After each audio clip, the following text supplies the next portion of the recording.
Hi, welcome. This is Bruce Baker, and this is another video in the series on the history of New Orleans. And I'm speaking with Professor David Gleeson of Northumbria University. He's the author of, amongst other things, a couple of books about Irish immigration and Irish presence in the 19th century South. The Irish in the South, 1815 to 1877, which came out in 2001, and The Green and the Gray, about the Irish in the Confederacy from 2013.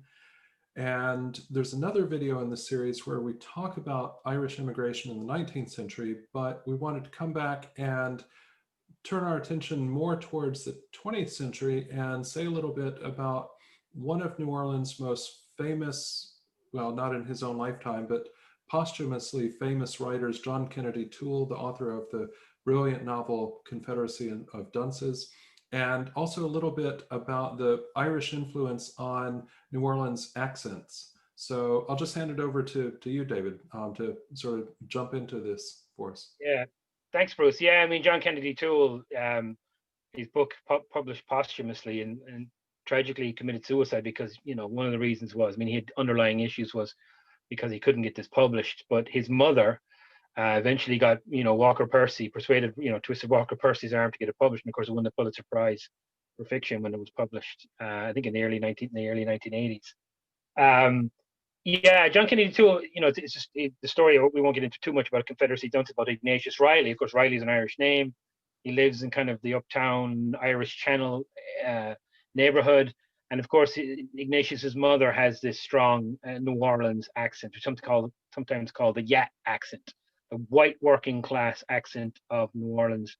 That Kennedy Toole says is, you don't really hear it south of Hoboken or south of New York. In fact, he says, the Brooklynite Al Smith, the Catholic who ran for president in 1928, kind of had that accent, and it's still alive in New Orleans in the 1960s, and still alive today. So where you at is, say, we might say how are you, or what's going on, or what's up.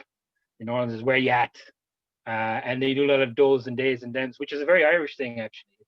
We drop our ths, become d's, and sometimes it does sound very kind of Brooklyn-y. They talk about water, go drink water, and go to the city park in New Orleans.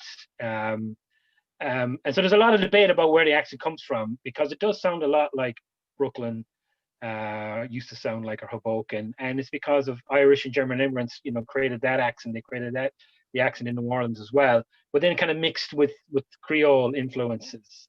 The famous one that took me a while to understand was when New Orleanians talk about go make groceries, which is to go to the store, go to the shop, right? Go to the supermarket, which is kind of make groceries is basically a kind of direct translation of the French for to go shopping.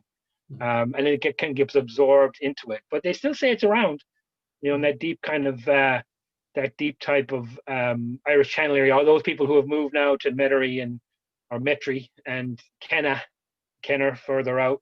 If you often listen to, you should listen to the Saints call-in show after New Orleans Saints games. You can pick it up now on the World Wide Web, on WWL. Buddy D used to do Buddy Delacroix, and you have Joe and Kenna talking about the Saints. Who that gonna beat them Saints? Again, you might, people think New Orleans and New Orleanians get mad about this. That everybody speaks with a Southern accent down there. They don't, right? It's a different kind of accent. And there's definitely an immigrant, this kind of melting pot, gumbo, maybe even better, might be a better description of it, of Irish, German, African American, French, Southern, all mixing together to give us what is a pretty unique accent.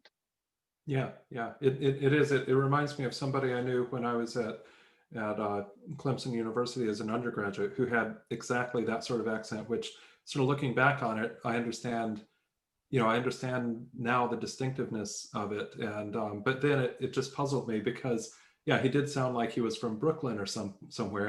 He was from New Orleans and so forth.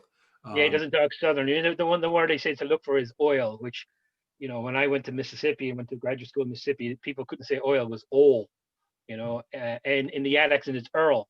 It's like, put some Earl in the car. in Alabama, put some oil in the car, and we say oil, right?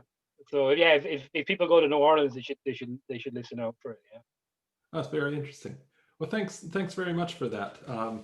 It's part of our field guide to New Orleans from a Irish guy who spent time in Mississippi and South Carolina and is now in Newcastle and probably cannot be comprehended by anybody at this point. Yeah. But thanks so much. Yours.